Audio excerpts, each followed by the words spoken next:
तो हम इस वीडियो में रस, छंद तथा अलंकार सीखेंगे, है ना। और इसी वीडियो में आपके 6 नंबर पक्के होने वाले हैं। यूपी बोर्ड 2022 के लिए आपके 1 नंबर का रस आता है, 2 नंबर का छंद आता है और 2 नंबर के अलंकार आते हैं, है ना। तो 6 नंबर हो जाएंगे पक्के। और बहुत आसानी से डेफिनेशन भी लिखे हैं मैंने और उदाहरण भी है, बहुत सिंपल है। जो हमारे सिलेबस में है वही बताऊंगा मैं यहाँ पे, बाकी का कुछ नहीं।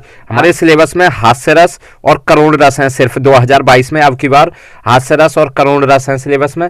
और छंद है हमारे सोरठा छंद और रोला छंद, बस यही 2 सिलेबस में है, तो इन्हीं को पढ़ेंगे हम जो सिलेबस में। फिर अलंकार, अलंकार हमें दे रखे हैं रूपक अलंकार, उत्प्रेक्षा अलंकार और उपमा अलंकार।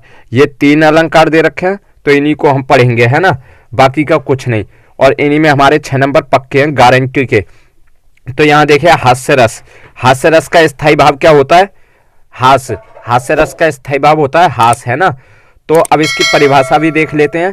किसी व्यक्ति के अनोखे रूप, किसी व्यक्ति के अनोखे रूप, आकार, वेशभूषा आदि को देखकर हृदय में जो आनंद या विनोद का भाव उत्पन्न होता है वहां हास्य रस होता है। यानी किसी कॉमेडी वाली फिल्म को देखे या किसी नाटक को देखे या किसी जोकर को देखे, जो हमारे मन में जो खुशी उत्पन्न होती है उसी को हम हास्य रस कहते हैं, है ना। तो यहाँ पे उदाहरण देखिए कितना आसान है।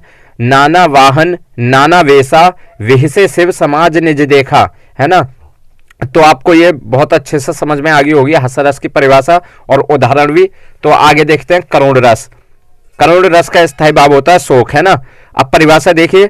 किसी अपने प्रिय व्यक्ति के पीड़ित होने, किसी अपने प्रिय व्यक्ति के पीड़ित होने, अनुभाव, संचारी भाव आदि के कारण हृदय में जो दुख उत्पन्न होता है वह करुण रस कहलाता है। क्या होता है? करुण रस कहलाता है। जैसे अभी आपके पास आपका मोबाइल है या कोई किताब है जो खो जाए आपसे, तो फिर आपको दुख होता है, तो वही हमारा करुण रस कहलाता है ना। उदाहरण भी बहुत आसान है। उदाहरण देखिए। हे खग मृग हे मधुकर श्रेणी, तुम देखी सीता मृग नैनी। ये उदाहरण हो गया आपका। अब हम आते हैं छंद पे।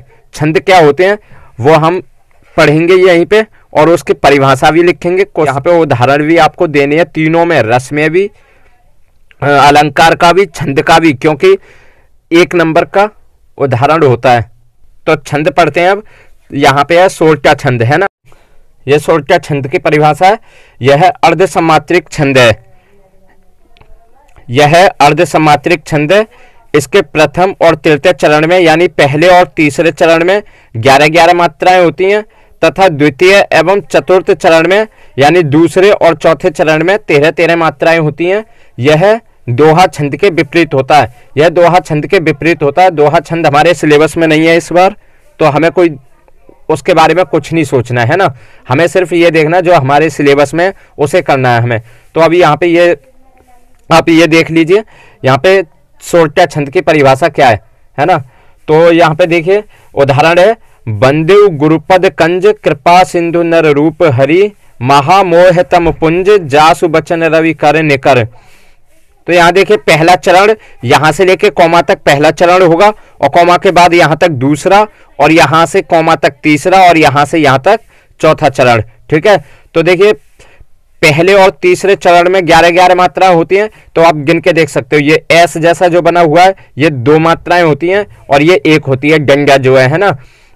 तो देखिए 2 और 2 कितने हुए? 4 और 4 6 और 6 2 8 और 8 और 2 10 और 1 11, है ना। और वैसे ही तीसरे चरण में भी 11 होंगी। 1 और 2 3 और 3 6 और ये 8 और 10 और 1 11। अब देखिए दूसरे और चौथे चरण में कितनी थी? 13-13 मात्राएं।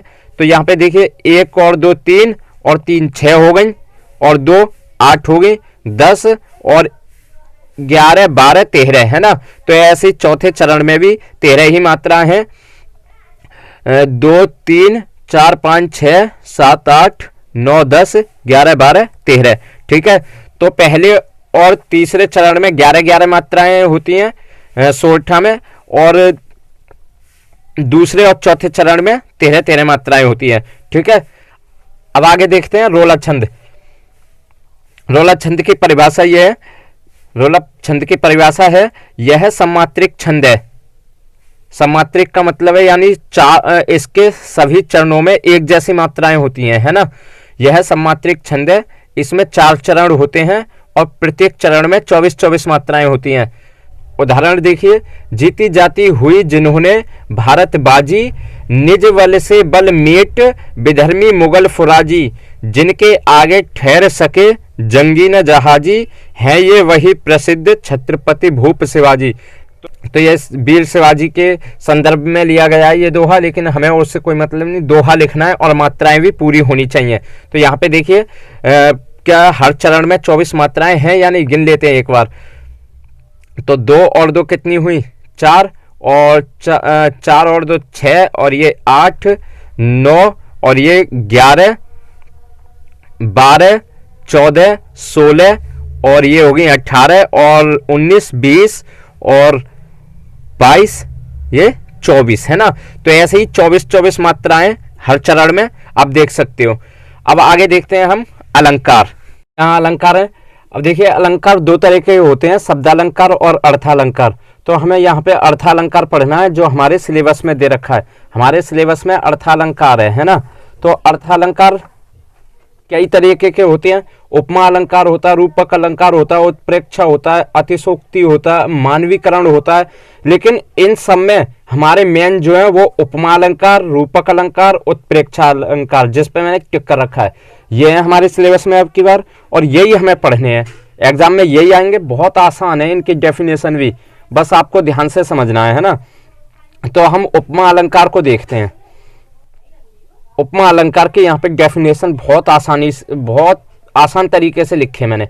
जहां किसी वस्तु या व्यक्ति की किसी अन्य वस्तु या व्यक्ति से समान गुणधर्म के आधार पर तुलना की जाए या समानता बताई जाए, वहां उपमा अलंकार होता है। यानी जब हम किसी व्यक्ति की या किसी चीज की हम जहां किसी दूसरे व्यक्ति से या किसी दूसरी चीज से समानता करते हैं तो वो वहां पे उपमा अलंकार होता है। जैसे तो इसका उदाहरण भी देखिए, राधा के चरण गुलाब के समान कोमल हैं। राधा के चरण गुलाब के समान कोमल हैं। राधा के चरणों की तुलना किससे की गई है, गुलाब से। किसके समान कोमल है, गुलाब के, है ना। तो राधा के चरणों की तुलना गुलाब से की गई है। तो ये तो हुआ आपका उपमा अलंकार, है ना, समझ में आ गया होगा। तो अब देखिए रूपक अलंकार। रूपक अलंकार क्या होता है, देखिए रूपक अलंकार की भी यहाँ पे बहुत आसान सी डेफिनेशन है।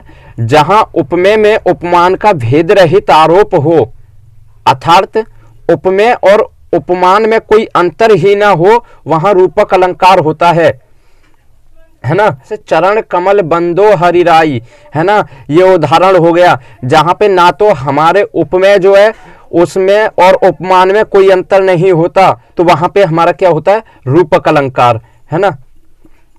तो ये भी हो गया आसानी से। अब देखिए उत्प्रेक्षा अलंकार, तीनों ही आने वाले हैं। तीनों में से या तो ये कह देगा उपमा अलंकार की, या तो उपमा अलंकार की या रूपक अलंकार की किसी एक की परिभाषा सहित उदाहरण लिखिए, या फिर कह देगा रूपक की, या वो यूं कह देगा रूपक और उत्प्रेक्षा अलंकार में से किसी एक के परिभाषा सहित उदाहरण दीजिए, है ना। या फिर कह देगा उत्प्रेक्षा या उपमा में से किसी एक परिभाषा सहित उदाहरण दीजिए।